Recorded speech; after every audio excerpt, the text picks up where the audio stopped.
अस्सलामुअलैकुम नाज़रीन, मैं हूं आपकी अपनी ज़रीना यूट्यूब चैनल पर ज़रीना खातून सोफलार में। आज हम आपके लिए लेकर आए हैं बिल्कुल आसान रेसिपी, घर में वाइट पुलाव मसाला बनाने की रेसिपी। ये माशाल्लाह बनाने में बिल्कुल आसान पुलाव, इससे बहुत ही मज़ेदार किस्म की बन सकती है। हर किस्म की पुलाव आप बना सकते हैं, mutton pulao, beef pulao, chicken pulao, जो भी आपका दिल चाहे वो बना सकते हैं। इसे हम महफूज करके रख सकते हैं 1 से 1.5 साल तक। चलें अब हम रेसिपी की तरफ आते हैं।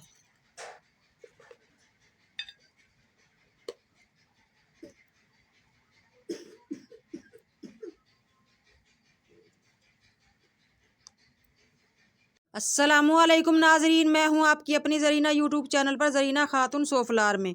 आज हम आपके लिए लेकर आए हैं वाइट पुलाव बनाने का मसाला।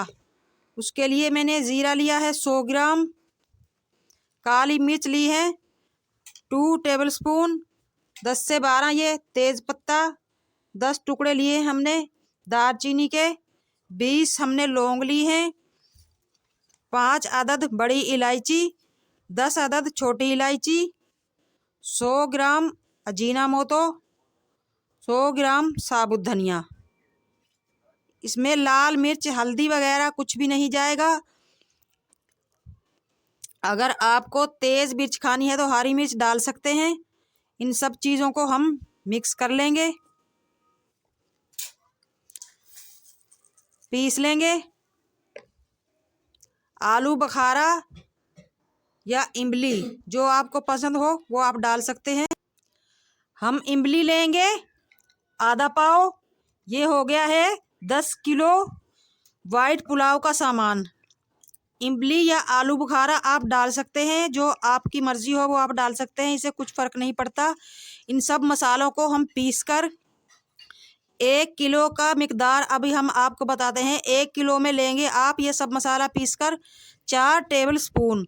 उसमें वाइट पुलाव माशाल्लाह बहुत मज़ेदार टेस्टी बनेगी और मसाला डालने की आपको ज़रूरत नहीं है। चलें अब हम ये मसाला पीस कर दिखाते हैं। कुछ लोग इन साबुत मसालों को फ्राई पैन में गरम करके पीसते हैं, लेकिन हम ऐसा नहीं करेंगे। हम इन्हें धूप में सुखाकर पीसेंगे, उससे इनकी खुशबू भी ज़ाया नहीं होगी और बहुत अच्छी तरह से ये पीस जाएगा। अगर हम गरम करके पीसते हैं तो इनकी खुशबू कम हो जाती है और ये अंदर से जल भी सकते हैं, इनकी खुशबू चेंज हो जाएगी। अगर हम धूप में सुखाकर पीसेंगे तो इनकी खुशबू बरकरार रहेगी और वो वही जायका आएगा बहुत अच्छा। अब हम धूप में सुखाकर ये मसाले पीस लेंगे। वाइट पुलाव का मसाला हमारा माशाल्लाह पीसकर तैयार हो चुका है, बिल्कुल फाइन पाउडर बन गया है इसका। 1 दिन हमने धूप में सुखाया था, माशाल्लाह बिल्कुल बारीक हो चुका है ये। अब हम इसे निकाल लेंगे। अगर आप इस मसाले को खुश्क जगह पर रखेंगे और गर्म जगह तो इंशाल्लाह ये 1 साल तक भी ख़राब नहीं होगा।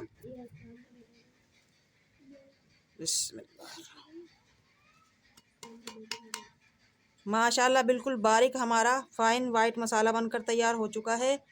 आप इससे किसी भी किस्म की पुलाव बना सकते हैं। वाइट पुलाव, आलू की पुलाव, मटर की पुलाव, बीफ की पुलाव, मटन की पुलाव, आलू मटर की पुलाव माशाल्लाह बहुत ही अच्छी बनेगी। इससे बहुत खुशबूदार, बाज़ार से मसालों से कई गुना ज़्यादा इसमें खुशबू आ रही है माशाल्लाह। आप इसे महफूज कर रख सकते हैं। इस तरह की किसी भी बोतल में डाल कर रख लें, इंशाल्लाह 1-2 साल तक ये ख़राब नहीं होगा। आज की हमारी वाइट पुलाव के मसाला बनाने की रेसिपी अच्छी लगे कमेंट बॉक्स में ज़रूर बताइएगा। लाइक करें, शेयर करें। चैनल पर नए हैं तो सब्सक्राइब ज़रूर किया करें। बेल आइकन के बटन को प्रेस कर दीजिए करें ताकि मेरी हर आने वाली वीडियो की नोटिफिकेशन सबसे पहले आपको मिलती रहे। मिलते हैं अगली वीडियो के साथ। अल्लाह हाफिज़।